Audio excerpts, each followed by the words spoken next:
हमारे देश की जनसंख्या 30 करोड़ से भी ज्यादा है और इतनी ज्यादा जनसंख्या होने के साथ साथ हमारा देश दुनिया का सबसे सांस्कृतिक विविध भी है, जहां हर धर्म और हर नस्ल के लोग रहते हैं। देश में इतनी ज्यादा विविधता होने के बावजूद हमारे देश के संविधान में स्थिति की समानता और अवसर की बात कही गई है, लेकिन सही मायने में समानता तभी स्टैब्लिश हो पाएगी जब मुख्य धारा से कटे हुए लोगों को भी देश के प्रशासन और सरकार की महत्वपूर्ण पोस्ट के लिए अपॉइंटमेंट किया जाएगा। और 2022 प्रेसिडेंशियल इलेक्शन में हमें बिल्कुल ऐसी ही क्वालिटी देखने को मिली। ऐसी क्वालिटी न सिर्फ हमारे लिए गर्व का विषय है, बल्कि दुनिया के सभी डेमोक्रेटिक कंट्री के लिए यह प्रेरणा का एक स्रोत भी बन सकता है। और बिल्कुल इसी वजह से आज हम आपको हमारे देश के प्रेसिडेंट बनने वाली द्रौपदी मुर्मू की लाइफ और सक्सेस और पॉलिटिकल करियर के बारे में बताएंगे। द्रौपदी मुर्मू का जन्म 20 जून 1958 को ओडिशा के मयूरभंज जिले के बैदापोसी गांव में एक जनजातीय परिवार में हुआ था। इनके पिता और दादा दोनों पंचायती राज सिस्टम की पॉलिटिक्स से जुड़े हुए थे। अपनी प्राइमरी और सेकेंडरी एजुकेशन कंप्लीट करने के बाद एक स्कूल टीचर के रूप में सबसे पहले इन्होंने अपनी टीचिंग करियर की शुरुआत करी और इसी दौरान ओडिशा के रायरंगपुर में स्थित श्री औरोबिंदो इंस्टीट्यूट में इन्होंने असिस्टेंट प्रोफेसर के रूप में काम किया। इसके अलावा इन्होंने गवर्नमेंट ऑफ ओडिशा के इरिगेशन डिपार्टमेंट में जूनियर असिस्टेंट के रूप में भी काम किया और इसके बाद पॉलिटिक्स में इनकी एंट्री हुई।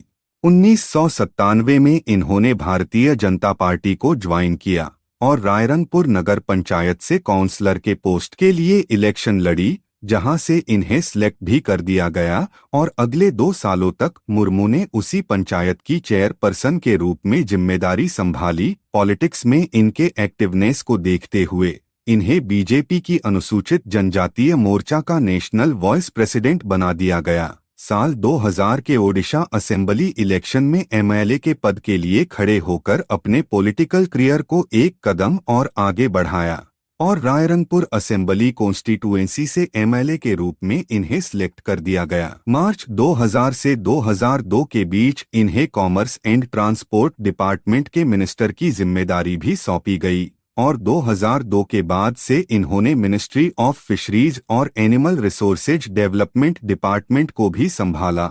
लेजिस्लेटिव असेंबली के मेंबर के रूप में अपने कार्यकाल के दौरान मुर्मू के कामों को देखते हुए इन्हें Neelkanth award for best MLA से भी नवाजा गया। इसके बाद 2004 में फिर दोबारा इन्हें एमएलए के रूप में सिलेक्ट किया गया। वहीं दूसरी तरफ 2006 से 2009 तक मयूरगंज डिस्ट्रिक्ट के बीजेपी प्रेसिडेंट के साथ साथ बीजेपी अनुसूचित जनजातीय मोर्चा के स्टेट प्रेसिडेंट के रूप में मुर्मू काम करती रही। मुर्मू की पॉलिटिकल लाइफ में सब कुछ सही चल रहा था, लेकिन अचानक उन्हें पर्सनल लाइफ में कुछ बहुत बड़ी परेशानियां आई, जिन परेशानियों ने उन्हें हताश कर दिया। साल 2009 में एक एक्सीडेंट की वजह से द्रौपदी मुर्मू के बेटे की डेथ हो गई, जिनकी वजह से इनके मेंटल हेल्थ पर काफी असर पड़ा और ये काफी समय तक डिप्रेशन में रही।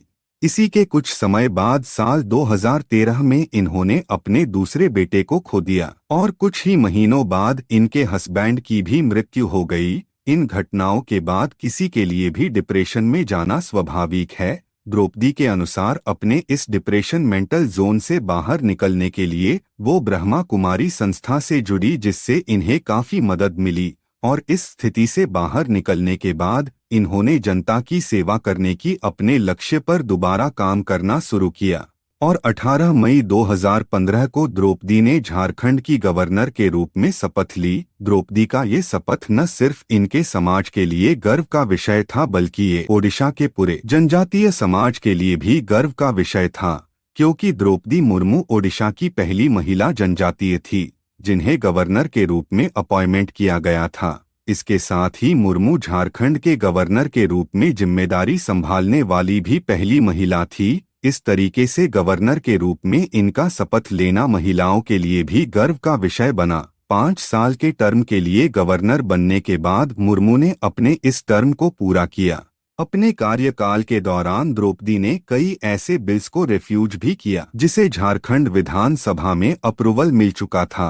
इसके साथ ही गवर्नर के रूप में कार्य करते हुए द्रौपदी मुर्मू ने कोरोना के समय में वीडियो कॉन्फ्रेंस के जरिए अपने कई इनिशिएटिव को आगे बढ़ाया। अपने कार्यकाल के दौरान ही मुर्मू ने अनाउंस किया कि उनकी मृत्यु के बाद उनकी आंख को रांची के ही कश्यप मेमोरियल और हॉस्पिटल में डोनेट कर दिया जाए।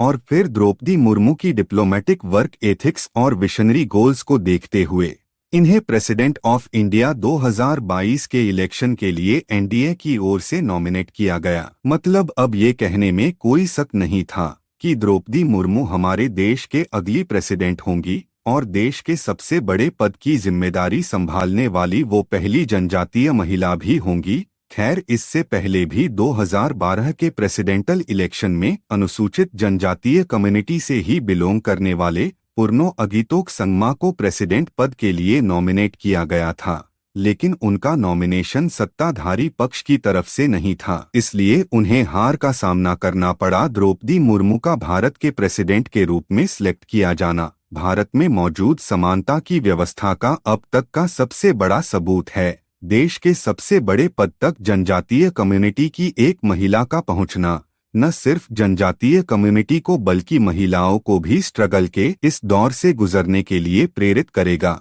दोस्तों, ये थी हमारे देश की प्रेसिडेंट द्रौपदी मुर्मू की कहानी। उम्मीद करते हैं कि उनकी ये कहानी आपको पसंद आई होंगी और अपने दोस्तों के साथ शेयर जरूर कीजिएगा ताकि वो भी द्रौपदी मुर्मू की महानता से प्रेरित हो सके। धन्यवाद।